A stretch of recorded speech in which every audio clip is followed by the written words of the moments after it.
नमस्कार, मैं हिमांशी अरोड़ा, स्वागत है आप सभी का एनबी न्यूज में। पश्चिम बंगाल में अब पहले चरण की वोटिंग के लिए सिर्फ 11 ही दिन बचे हैं। ऐसे में सभी राजनीतिक दलों ने अपने चुनाव प्रचार और तेज कर दिया है। मुख्यमंत्री की बात करें, तृणमूल कांग्रेस सुप्रीमो ममता बनर्जी आज भी व्हीलचेयर से 3 रैलियां करेंगी। बड़ी बात यह है कि ममता की टक्कर आज यूपी के सीएम योगी आदित्यनाथ से बांकुरा में होने वाली है, जहां दोनों नेताओं की रैली है। वहीं आज राजनाथ सिंह और जेपी नड्डा भी बंगाल में रैलियां करेंगे। नड्डा का आज रोड शो है, राजनाथ सिंह की आज 3 रैलियां हैं। एक और पश्चिम बंगाल की नंदीग्राम सीट से चुनाव लड़ रही ममता बनर्जी पर आधे दर्जन मुकदमे छिपाने का आरोप लगाते हुए बीजेपी ने रिटर्निंग ऑफिसर से शिकायत की है और चुनाव आयोग से ममता बनर्जी के नामांकन को रद्द करने की मांग की है।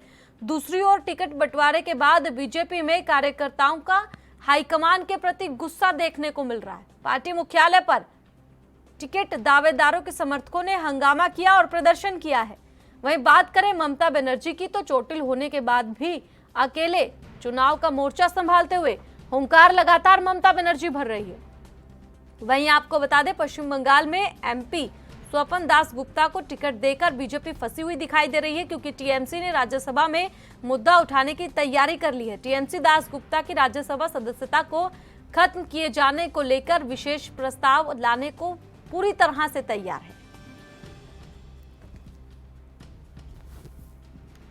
आपको बता दें, शुभेंदु अधिकारी की ओर से शिकायत दर्ज की गई है ममता के खिलाफ। नंदीग्राम से बीजेपी के टिकट पर चुनाव लड़ रहे शुभेंदु अधिकारी ने शिकायत की है। नंदीग्राम से तृणमूल कांग्रेस प्रत्याशी ममता बनर्जी ने असम के गीतानगर और पान बाजार सहित विभिन्न थानों में वर्ष 2018 में दर्ज कुल 5 मुकदमों की जानकारी अपने नामांकन पत्र में नहीं दी है।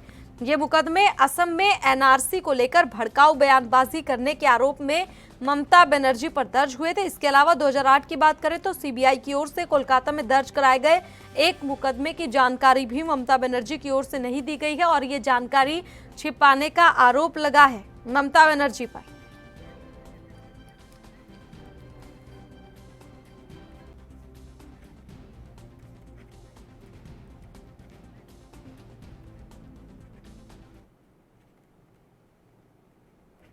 और इसी मुद्दे पर आज चर्चा करेंगे। बीजेपी से हमारे साथ उमेद सिंह जुड़ गए हैं, साथ ही टीएमसी से पीएस पांडे जुड़ गए। सबसे पहले आप दोनों का बहुत बहुत स्वागत है।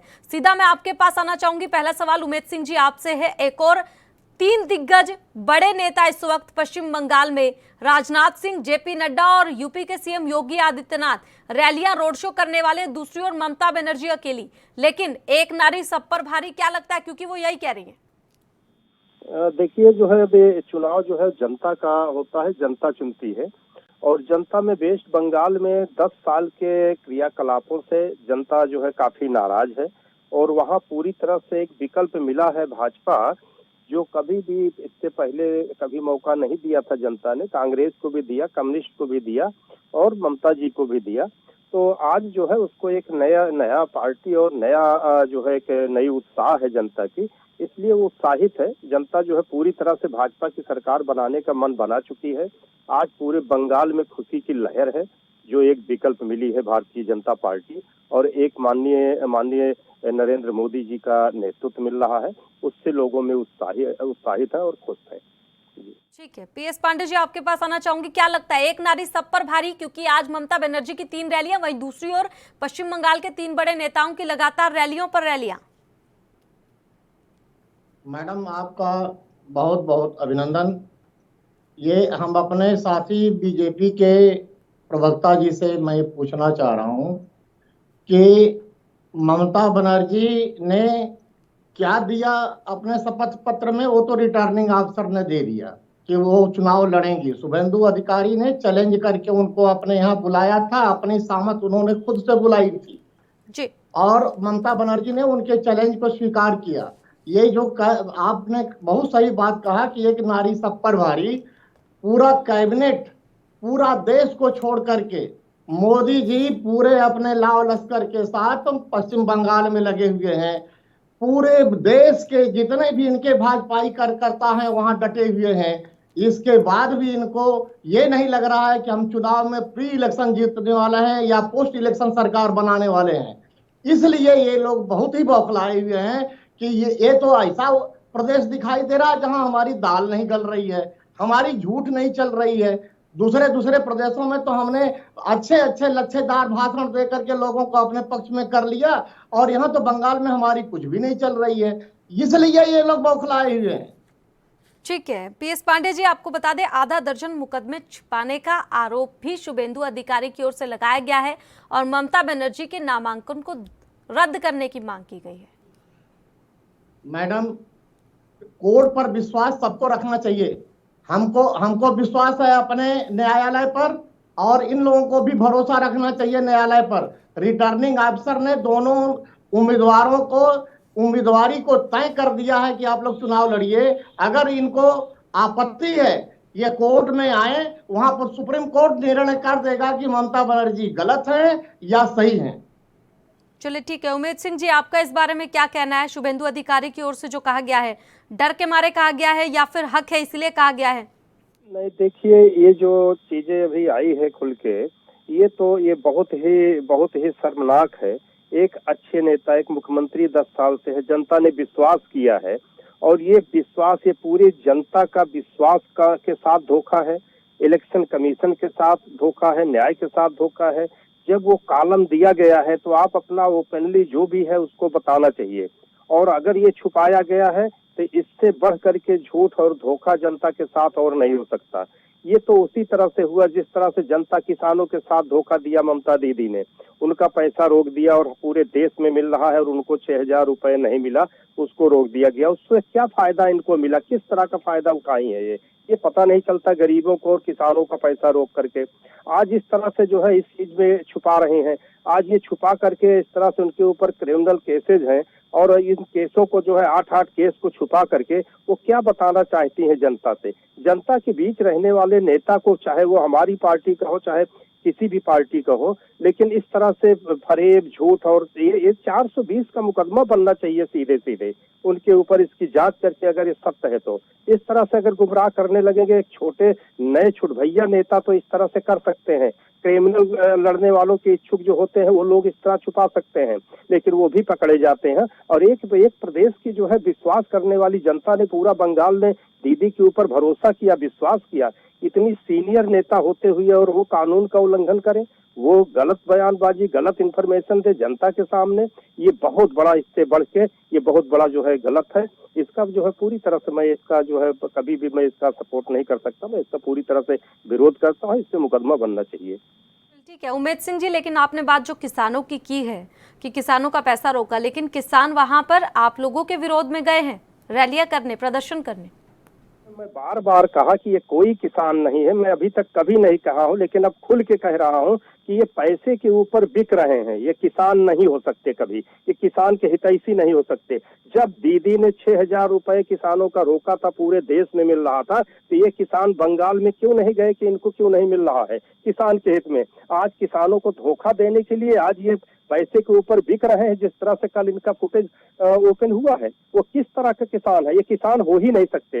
ये तो अपने पिताजी के, टिकैत जी के ऊपर मैं सीधा आरोप लगाता हूं कि महेंद्र टिकैत जी एक बहुत बड़े नेता थे और किसान का पूरा देश उनके ऊपर विश्वास करता था, लेकिन इन्होंने उस विरासत को खत्म कर दिया और गलत जो है इस मैसेज गया है, पूरे देश के किसानों के साथ धोखा दे रहे हैं। ये चुनाव लड़ाने जा रहे हैं, ठेका ले रहे हैं प्रदेशों का। अरे केरला क्यों नहीं गए अभी तक? केरला में किसान नहीं है क्या? आज बंगाल में किसान को जो पैसा नहीं मिल रहा था किसानों को, तब क्यों नहीं गए?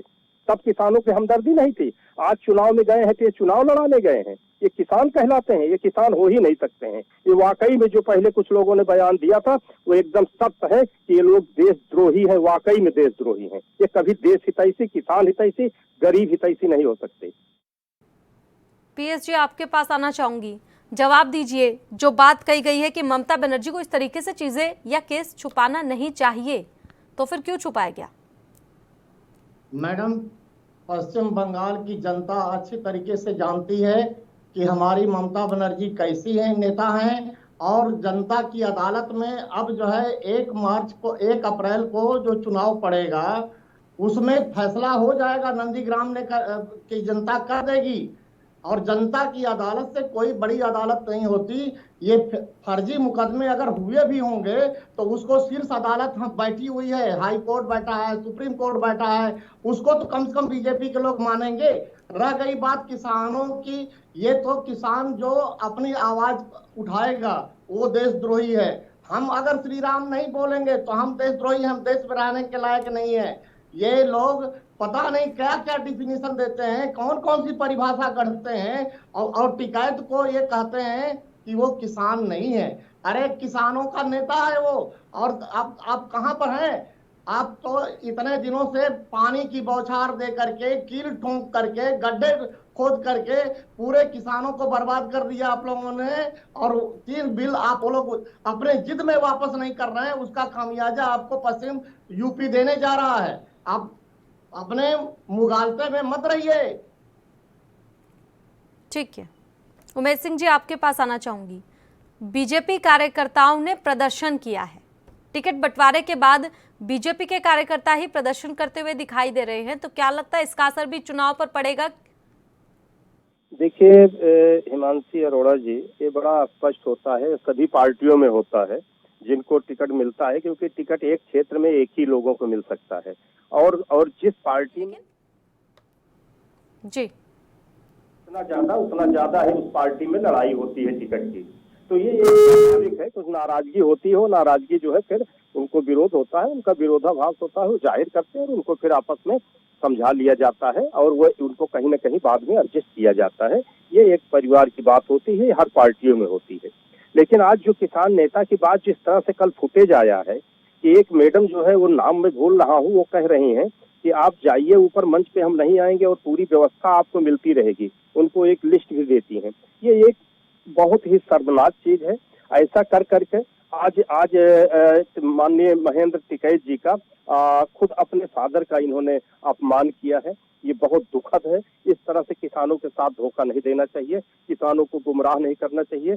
किसान बहुत ईमानदार, बहुत मेहनती और वो देश का जो है, देश का को रोटी देने वाला होता है, वो देश का जो है अन्नदाता है। उनके साथ इस तरह धोखाधड़ी कर करके और सौदेबाजी कर करके इस तरह से किसान नहीं, इसमें किसान आंदोलन के बारे में आप जो कह रहे हैं कि कहीं ना कहीं स्वरूप बदलने की कोशिश की जा रही है, किसान आंदोलन अब किसान आंदोलन नहीं रह गया है, राजनीतिक पूरी तरह से हो गया है। लेकिन माफ कीजिए, जब से ये आंदोलन चल रहा है कितने किसान इसके साथ जुड़े हुए हैं। आज भी आप कुछ एक की वजह से पूरे किसान आंदोलन को गलत नहीं ठहरा सकते, लेकिन किसान अगर अपनी समस्या के साथ आया है तो सरकार को इसका समाधान करना होगा। अगर आपका ये कहना है कि कोई राजनीतिक पार्टी इसका फायदा उठा रही है तो बीजेपी की सरकार की ये नाकामी साबित होगी या नहीं होगी कि बीजेपी को रोक नहीं पा रही है। अगर आपको पता है किसान आंदोलन की वजह से बीजेपी को नुकसान हो सकता है या बाकी पार्टियां इसका फायदा उठा रही हैं, तो किसी तरह से भी आपको किसान आंदोलन को खत्म करवाना चाहिए। उसमें बहुत सारे ऐसे किसान हैं जो अपनी समस्याओं के साथ बैठे हैं।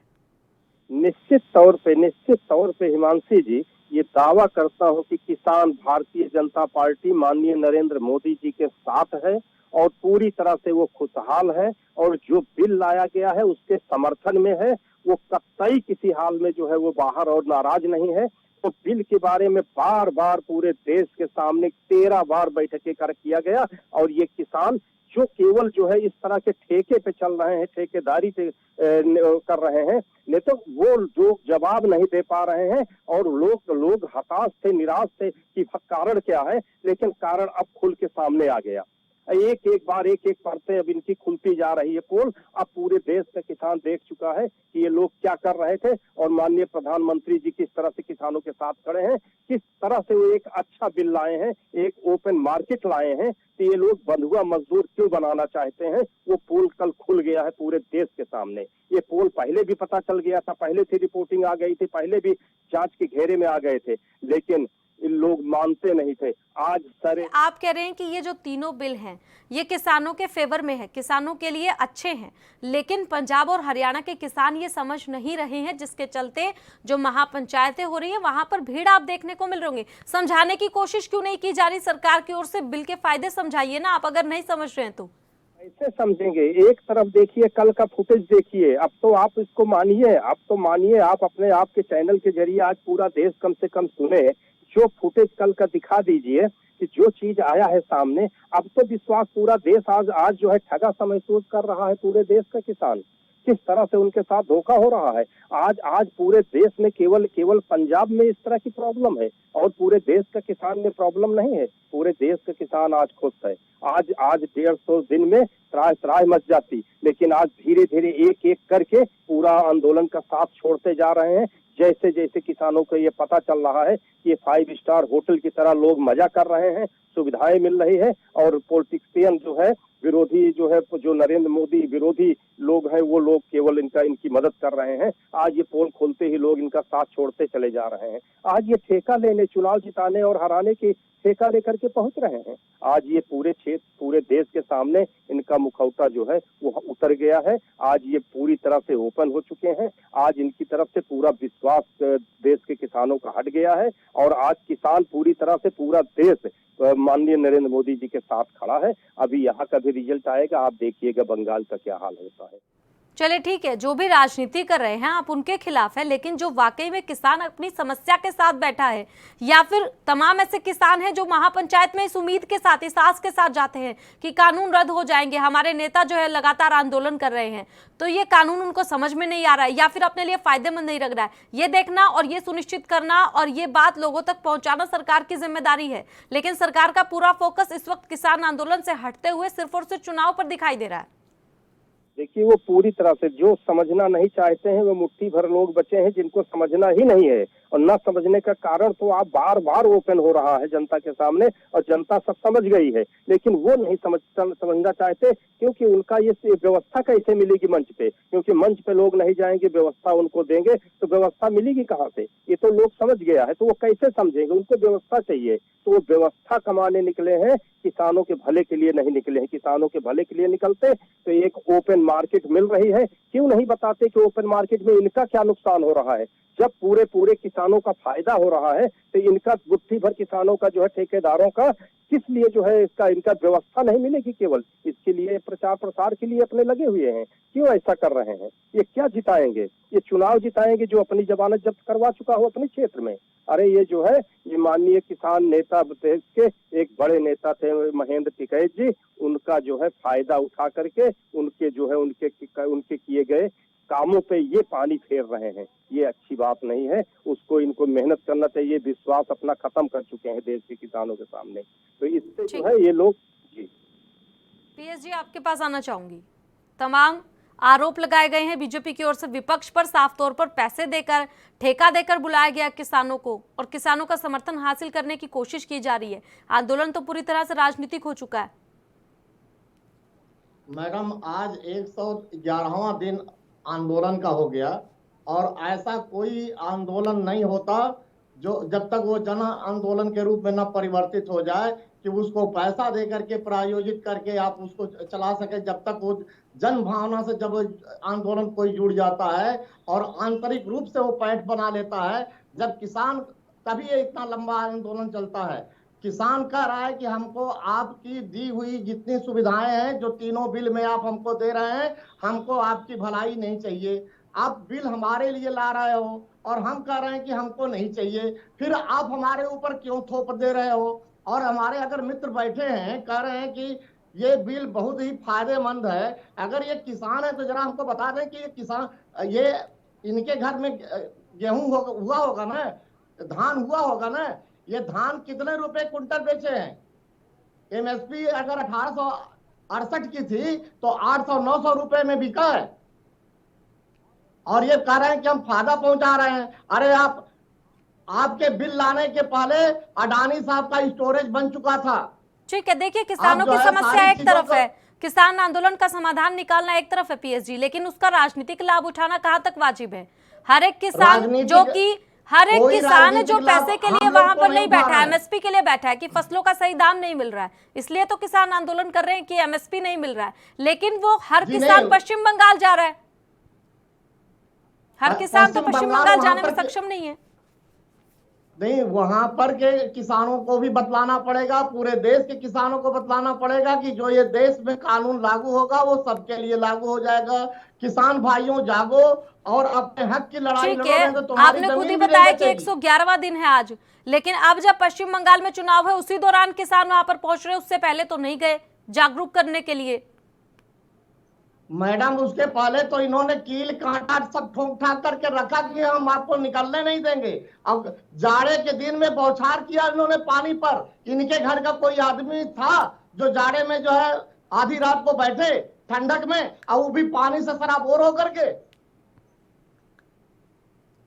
ठीक है, उमेद सिंह जी आपके पास आना चाहूंगी। किसान आंदोलन के दौरान किसानों ने कितनी समस्याएं झेली है ये आप भी मानते होंगे, और वहां पर सारे राजनीतिक पार्टी के नेता या हमेशा से कार्यकर्ता तो नहीं थे। किसान काफी संख्या में पंजाब के, हरियाणा के, राजस्थान में, यूपी में जगह जगह से समर्थन मिला था किसानों को, और वो समर्थन मिला था। इसका मतलब ये है कि कहीं ना कहीं हर किसान ये आंदोलन इसलिए कर रहा है क्योंकि वो बिल को समझ नहीं पा रहा। अगर आप कह रहे हैं फायदेमंद है तो देखिए हिमांशु जी, बड़ा स्पष्ट है। ये आज 110-11 दिन हो गया है। जब शुरू हुआ था तो आप देखे होंगे, आपके चैनल के माध्यम से आप लोगों ने बराबर जनता को मैसेज देते रहे और दिखाने का कोशिश किए हैं। आप जब शुरुआत हुआ है तो उनको कुछ पार्टियों ने धोखा देके, जो पार्टियां पार्लियामेंट में साथ में थे और जब ये बिल आया है तब वो साथ थे, उनका समर्थन था, लेकिन बाद में राजनीतिक कारण से वो लोगों ने अपना जान बचाने के लिए, राजनीति करने के लिए पार्टी से बाहर हुए और उसके बाद लोगों को गुमराह करना शुरू किए। वो केवल एक प्रदेश पंजाब की स्थिति रही, और जब वो शुरू हुआ तो बहुत बड़ी भीड़ उमड़ी है एक बार।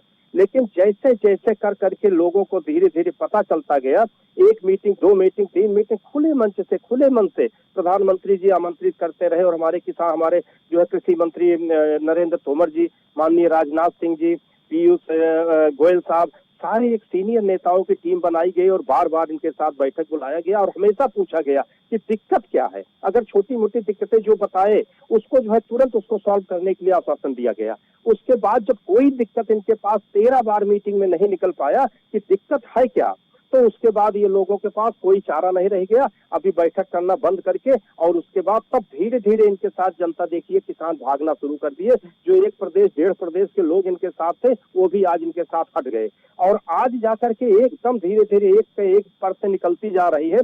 जिस तरह से ये लोग ने वहां पे लाल किला पे किया, उसके लिए पूरा देश नाराज है इनसे। उसके बाद जिस तरह से लोग ठेकेदारी शुरू कर दिए चुनाव और राजनीति में, वो देख करके आज ठगे से महसूस कर रहे हैं।